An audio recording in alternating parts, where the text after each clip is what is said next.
Hi everyone, welcome to Dhatri health. నేను మీ శివాలి. మీరు చూస్తున్నట్టయితే ఈ మధ్యకాలంలో చిన్న పిల్లల దగ్గర నుంచి పెద్దవాళ్ళ దాకా హార్ట్ డిసీజెస్, హార్ట్ ప్రాబ్లం అన్నది చాలా కామన్గా మనం చూస్తున్నాం. హార్ట్ ప్రాబ్లమ్స్ నుంచి మనం బయటపడాలంటే ఒక ప్రాపర్ కార్డియాలజిస్ట్ దగ్గరికి వెళ్ళి మనం సజెషన్స్ తీసుకోవడం అన్నది కూడా అంతే ఇంపార్టెంట్. సో ఇవాళ మనతో పాటు ఉన్నారు డాక్టర్ రవిశంకర్ గారు, సీనియర్ కార్డియాలజిస్ట్. హాయ్ అండి, welcome to Dhatri health. Ravi గారు, ఇప్పుడు ఒబేసిటీ ఉన్న వాళ్ళు ఉంటారు కదా, వాళ్ళకి హార్ట్ అటాక్స్ వచ్చే ఛాన్సెస్ కూడా ఎక్కువ ఉన్నాయని అంటారు. ఇప్పుడు బిఎంఐ, బేసల్ మెటబాలిక్ ఇండెక్స్ ఏది ఉంటుందో దాని గురించి బిఎంఐ మోర్ దెన్ 25 వస్తే ఓవర్ వెయిట్ అంటారు, మోర్ దెన్ 30 అవుతే ఒబేసిటీ అంటారు. మెయిన్లీ హార్ట్ అటాక్ ఎవరికి వస్తుందంటే ఒబేసిటీ వాళ్ళు అబ్డోమినల్ గ్రిత్ ఏది ఉంటుందో దాంట్లో వల్ల హార్ట్ అటాక్ ఎక్కువ వస్తుంది. వెయిస్ట్ హిప్ రేషియో ఎవరికి ఎక్కువ ఉన్నదో వాళ్ళకి హార్ట్ అటాక్ కూడా చాలా ఎక్కువగా ఛాన్సెస్ ఉంటాయి. సో ఇప్పుడు దీనికి ప్రివెన్షన్ చేయాలి అంటే healthy diet and regular exercise, ఈ రెండు చేసుకోండి. మీరు మెయింటైన్ చేసుకోండి. బిఎంఐ ఏది ఉంటుందో, వెయిస్ట్ హిప్ రేషియో ఏది ఉంటుందో అది మీరు మెయింటైన్ విత్ ఇన్ నార్మల్ రేంజ్లో మెయింటైన్ చేస్తే హార్ట్ అటాక్ ఛాన్సెస్ కూడా తక్కువ ఉంటాయి. ఓకే.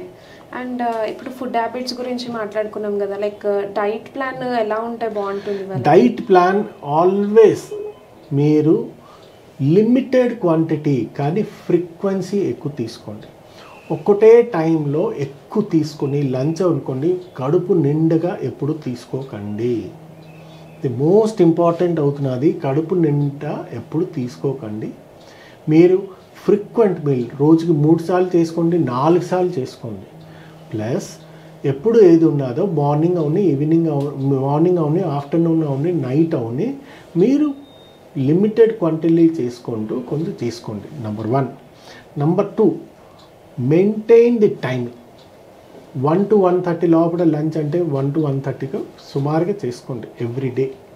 1-2 రోజులు ప్రాబ్లం లే. 7:30 to 8 బ్రేక్ఫాస్ట్ అంటే బ్రేక్ఫాస్ట్ చేసుకోండి. అండ్ నైట్ 7 o'clock మీరు డిన్నర్ చేసుకోండి. ఎందుకంటే మినిమం 2 hours మాకు కావాలి. డిన్నర్ అయిపోయిన తర్వాత నిద్రకి మినిమం 2 hours కావాలి. 2 hours ఉంటే డైజెషన్ అయ్యాక దాని తర్వాత మీరు పడుకోవచ్చు. So early dinner is always better. This is about the timing. ఫుడ్లో మీరు any type of vegetables, any type of fruits, more of fibres, more of protein diets మీరు ఎంత తీసుకుంటే అంత మంచిది. ఫ్యాటీ డైట్ ఏది ఉంటుందో అది మీరు ఎంత మట్టుగా అవుతే అవాయిడ్ చేయాలి. రెడ్ మీట్ లైక్ మటన్ అవని, బీఫ్ అవని, ఇవన్నీ రెడ్ మీట్స్ ఏదో మోర్ ఆఫ్ కొలెస్ట్రాల్ ఉంటుంది కనుక అది మీరు టోటలీ అవాయిడ్ చేసుకోవచ్చు. ఫిష్, ఎగ్ మీరు తీసుకోవచ్చు. ఎంత మట్టుగా అవుతుందో అంత. ఆయిల్ ఏది ఉన్నదో కొంచెం తగ్గించండి. సాల్ట్ ఏది ఉన్నదో మినిమం ఎంత తక్కువ చేస్తే అంత మంచిది. సాల్ట్లో సోడియం లెవెల్ ఎక్కువ ఉంటుంది కనుక మీ బాడీలో బీపీ ఎక్కువ అవుతుంది, cardiovascular system problem, heart problem కూడా వస్తుంది.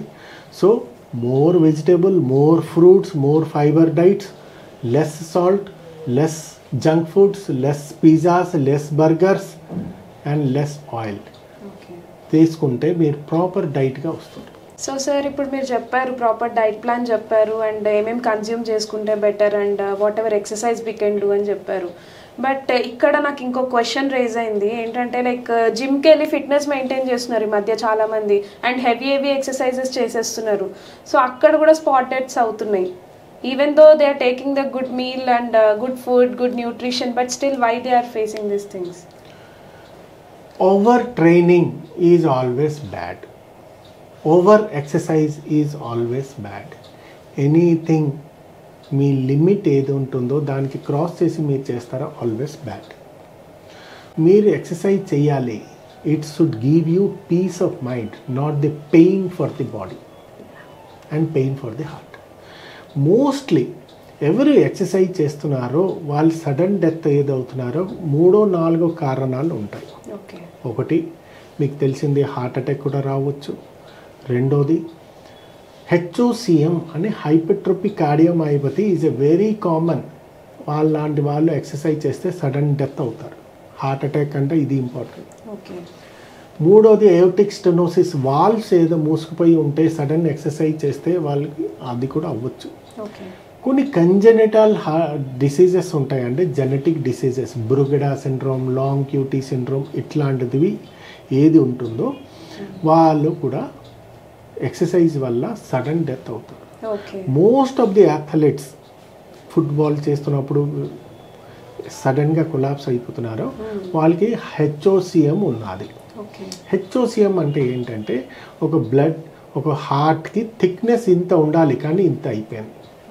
So any sort of exercise or gym చేసే ముందు బేసిక్ కార్డియాక్ చెకప్ కంపల్సరీ చేయించుకోవాలి. ఓకే.